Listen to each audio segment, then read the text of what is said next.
जय हिंद friends, welcome back to my channel. तो आज का वीडियो लेके आया मैं कुछ करंट अफेयर्स के कुछ इंपॉर्टेंट क्वेश्चन के लिए, जो कि आने वाली आपकी कोई भी एग्ज़ाम हो, अपकमिंग एग्ज़ाम, उनके लिए हेल्पफुल है। मैंने कोई भी इसलिए नाम लिया है क्योंकि सबका पैटर्न ऑलमोस्ट सेम होता है।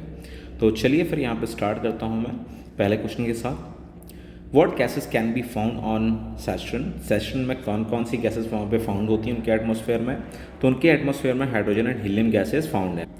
What is the process called in which zinc oxide is applied to metal to stop them from rusting? कौन सा ऐसा प्रोसेस है जिसमें जिंक ऑक्साइड को लगाया जाता है मेटल के ऊपर, जिनमें जंग ना लगे? तो इसको क्या कहते हैं? इसको कहते हैं गैल्वेनाइजेशन। तो गैल्वेनाइजेशन एक ऐसी प्रतिक्रिया है जिसके इस्तेमाल से जो मोर्चा लगता है लोहे के ऊपर, वो लगनी बंद हो जाती है। नेक्स्ट क्वेश्चन की तरफ चलते हैं हम। DBMS, DBMS क्या है? इसका फुल फॉर्म क्या होता है? ये होता है database management system. Next, which fundamental right is guaranteed even to non citizen of India? तो ये कौन से किसके अंदर आता है? ये article 21 rights to life and personal liberty के अंदर ये आती हैं। नेक्स्ट पे चलते हैं। The second round table conference was conducted in which month of 1931? देखिए, आपको पहले पता चल गया कि सेकेंड राउंड टेबल का जो कॉन्फ्रेंस हुआ था वो कब हुआ था? 1931 में हुआ था। कौन से महीने में हुआ था? सितंबर में हुआ था। सो ये हुई थी सितंबर के 7 तारीख को, 7 सितंबर 1931 को। तो इनका क्या मोटो था? First round table, second round table and third round table, 3 round tables हुए थे जिनके अंदर इनका मोटो था पीस के लिए ये होते थे। और ये चला कब से कब तक है? 1930 से लेकर 1932 तक। जो आपका पहला हुआ था फर्स्ट राउंड टेबल, उसकी जो डेट थी,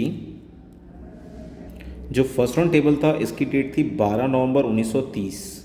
मैं यहाँ लिख देता हूँ 12 नवंबर 1930 या 12 नवंबर 1930। सेकेंड राउंड की थी 7 सितंबर 1931, हिंदी में 7 सितंबर 1931। एंड जो थर्ड राउंड टेबल था इसका था 17 नवंबर 1932, 17 नवंबर 1932। तो 12 नवंबर को फर्स्ट राउंड, 7 सितंबर को सेकेंड राउंड 31 में, एंड 17 नवंबर को थर्ड राउंड। ये तो 1930 से लेके 1932 तक ये कंटिन्यू किया है इन्होंने, तीनों राउंड टेबल कॉन्फ्रेंसेस को। चलिए नेक्स्ट पे चलते हैं हम इसके बाद। सो हमारा अगला जो क्वेश्चन है वो ये है, who was awarded the 2015 Nobel prize of literature? तो इनका नाम है, थोड़ा अंग्रेज़ी नाम है, सेवटेलना एल्जीविच। ये एक यूक्रेन की महिला राइटर हैं। इन्होंने क्या किया है? इन्होंने लिखा है पॉलीफोनिक राइटिंग। इन्होंने जो पॉलीफोनिक राइटिंग के अंदर लिखा है, a moment to suffering and courage in our time. She is the first writer from Belarus to receive the award. ये बेलारस की एक पहली महिला हैं जिन्होंने इस अवार्ड को जीता है। और इनका जो जन्म हुआ था वो हुआ था 31 मई 1948 को यूक्रेन में। चलते हैं हम आगे। अच्छा, तो अब ये पॉलीफोनिक राइटिंग क्या होता है, या पॉलीफोनिक नॉवल क्या होता है जिसके लिए इनको लिटरेचर में प्राइज़ मिला था? ये क्या होता है? Novel in which a variety of conflicting ideological positions are given a voice and set in play both between and within individual speaking subjects without being placed and lost by an authorial voice. इसको कहते हैं पॉलीथीनी writing. इसके लिए सेवल्टेना एल्सीविच को Nobel prize से नवाजा गया था 2015 में। चलिए नेक्स्ट पे चलते हैं। How many fundamental duties are have in our constitution? तो कितने हैं? ये 11। चलिए मैं आपको 11 जो हमारे फंडामेंटल ड्यूटीज़ हैं मैं उनके बारे में बताता हूँ। ओरिजिनली ये 10 थे, बट अभी 11 ड्यूटीज़ हैं। जो लास्ट ऐड हुआ था वो हुआ था 86 अमेंडमेंट एक्ट 2002 में। तो इनको भी याद रखना है आपने। पहला क्या है? Abide by the constitution and respect national flag and national anthem. तो फर्स्ट वन है हमारे किससे?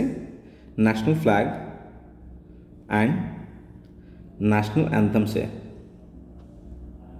मैं यहाँ पे आपको शॉर्ट में समझा देता हूँ, इसके बाद मैं एक वीडियो लेके आऊँगा अपने फंडामेंटल राइट्स के ऊपर। उसके बाद हम अच्छे से डिस्कस करेंगे वहाँ पे। नेक्स्ट है following ideas of the freedom struggle. Third one, protect sovereignty and integrity of India, defend the country and render national service when called upon, spirit of common brotherhood, preserve composite culture, preserve natural environment, developed scientific temper, safeguard public property, strive for excellence, and 11 duty for all parents, guardians to send their children in the age ground of 6 to 14 years to school. सो ये है हमारे 11 fundamental rights. मैं एक video लेके आऊँगा जिसमें मैं आपको अलग से क्लियरली इनको समझाऊँगा मैं. सो नेक्स्ट चलते हैं हम. फिर अगेन है ल्यूकोडर्मा ट्रीटमेंट सेफ डार्क. तो इसे क्या कहते हैं? इसे कहते हैं पीस्यूडोकेस्टल. नेक्स्ट है Confucius award 2016 was given to Robert Mugabe of Zimbabwe. Okay, so अभी ये कौन सा अवार्ड है इसके बारे में हम बात कर लेते हैं, थोड़ा सा जान लेते हैं क्या है. चलिए कन्फ्यूशंस अवार्ड के बारे में जानते हैं. ये जो अवार्ड है ये एक अल्टरनेट है अवार्ड जो कि एक नोबेल प्राइज़ के बराबर का इसको माना जाता है चाइना के द्वारा. ये चाइना के द्वारा स्टार्ट किया गया था. ये जब इस्टेब्लिश्ड हुआ था ये 9 दिसंबर 2010 को चाइनीज़ रिपब्लिकन कंट्री ने इसको पीपल्स रिपब्लिक ऑफ चाइना ने इसको इस्टेब्लिश किया था. और ये जो अवार्ड दिया जाता है एक प्राइवेट कंपनी के थ्रू से दिया जाता है ये. और इसका अवार्ड का जो रीज़न है वो है promotion of world peace from eastern confessions perspective. So ये इसका मेन रीज़न है जिसके लिए अवार्ड दिया जाता है.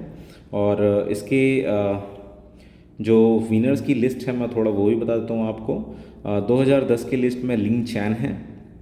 उसके बाद 2011 के लिस्ट में है व्लादिमीर पुतिन. 2012 में है कोफी अन्ना एंड युआन लिंगपिंग. 2013 में है ये चेंग. 2014 के हैं फेडरल कैस्ट्रो. 2015 के हैं रॉबर्ट मुगबे जिसके बारे में भी हमने पढ़ा जो जिम्बाब्वे से हैं. 2016 के हैं Shin Langling, Yang Senga and Lili. And 2017 के हैं हुन सेन. और उसके बाद से अभी तक ये दोबारा डिस्ट्रीब्यूट नहीं हुआ है. चलिए नेक्स्ट क्वेश्चन पे चलते हैं हम यहाँ पे. अगर देखिए आपको पसंद आ रहा हो तो पक्का वीडियो को लाइक करिए और ज़्यादा शेयर करिए और सब्सक्राइब करिए. What is the full form of UNFCCC? तो इसका फुल फॉर्म क्या है? United Nation framework conversion of climate change. चलिए तो इसके बारे में जान लेते हैं हम. इसका जो ड्राफ्टिंग हुआ था कमेटी का वो हुआ था 9 मई 1992 को, 9 मई 1992 एंड फाइनली साइन ऑन 4 से लेके 14 जून के बीच में 1992, 20 जून 1992 से लेके 19 जून 1993 तक ये फाइनलाइज हो गया था. इसका लोकेशन क्या है? इसके 2 लोकेशंस हैं, एक Rio de Janeiro Brazil and New York United state. Effective finally कब से इफेक्टिव हुआ ये फुल्ली तरीके से वर्केबल कह सकते हैं इसको 21 मार्च 1994, 21 मार्च 1994 से. और अभी जो सिग्नेचरीज है इसके अंदर 165 है, पार्टीज़ 198 है एंड डिपोजिटरी है इसका secretary general of the United Nation. So ये है UNFCC जिसको हम कहते हैं United Nation framework conservation on climate change. Next पे चलता हूँ मैं. Recently, the Delhi police launched an app for women in disaster. The name of the app, हिम्मत. और ये ऐप अभी रिसेंटली नहीं है, ये ऐप थोड़ा पुराना हो चुका है. ये ऐप थोड़ा नहीं कुछ ज़्यादा ही पुराना हो चुका है. 1 जनवरी 2015 को ये ऐप लॉन्च हुआ था. और किसके थ्रू? उस समय जो अपने राजनाथ सिंह जी उस समय वो होम मिनिस्टर होते थे. तो होम मिनिस्टर जी जो कि राजनाथ सिंह थे उस टाइम पे, उन्होंने इस ऐप को लॉन्च किया था. चलिए नेक्स्ट पे चलते हैं. Father of all India service. तो नाम आपके सामने क्या निकल के आता है? सरदार वल्लभ भाई पटेल. अभी जानना है कि सरदार वल्लभ भाई पटेल के बारे में. चलिए सरदार वल्लभ भाई पटेल के बारे में जान लेते हैं. इनका जन्म 31 अक्टूबर 1875 को हुआ था और इनका देहांत 15 दिसंबर 1950 को हुआ. इनको कॉमनली लोग सरदार के नाम से जानते थे. ये एक इंडियन लॉयर थे, इन्फ्लुएंटली पॉलिटिकल लीडर थे, बैरिस्टर थे एंड स्टेट्समैन थे. who served as the first deputy prime minister of India and the first home minister of India. ये इंडिया के होम मिनिस्टर थे 1947 से 1950 तक. और इनको एक और नाम से जाना जाता है. He also called the name of unifier of India. इनके लिए एक अभी आप लोगों ने हाल फिलहाल में सुना होगा स्टैचू ऑफ यूनिटी भी बनाई गई है, जो कि वर्ल्ड की सबसे बड़ी स्टैचू है, जिसका खर्चा आया था करीबन 420 यूएस मिलियन डॉलर। और इसका जो इनाग्रेशन हुआ था वो हुआ था 31 अक्टूबर 2018 को, और जिसकी इसकी हाइट है वो है 182 मीटर्स, जो कि फिट में 597 फिट है। सो ये भी आपके एग्ज़ाम में आ सकता है। सो ये था इनके जीवन के बारे में थोड़ा बहुत जो चीज़ें हैं। और नेक्स्ट इन्होंने भी काफ़ी ज़्यादा काम किया फ्रीडम फाइटिंग के दौरान इंडिया को आगे मदद दिलाने के लिए। So this is all about like overall view. So इसके पीछे इनको father of all India service बुलाने का सबसे बड़ा कारण था क्योंकि इन्होंने विजुलाइज किया द क्रूशल रोल, जो हमारा क्रूशल रोल था all India service in post independence India. During his address to the constitution assembly he said that the role of all India service is not only maintain the law and order but running the institution that provide the binding cement to the society. The present day All India Administrative Service on their origin to Sardar Patel, Secretary, and thus he is regarded as a father of modern All India Services. So ये contribution की वजह से उनको father of all India services भी कहा जाता है। So the name is Sardar Vallabh भाई पटेल। सो आज मैं यहाँ पे स्टॉप करूँगा, बट मैं ये होप करता हूँ आप लोगों को वीडियो पसंद आई होगी। अगर वीडियो पसंद आई हो तो चैनल को पक्का लाइक करें, शेयर करें और सब्सक्राइब करें। So once again if you like this video please like, subscribe my channel. Thanks for watching this video. जय हिंद।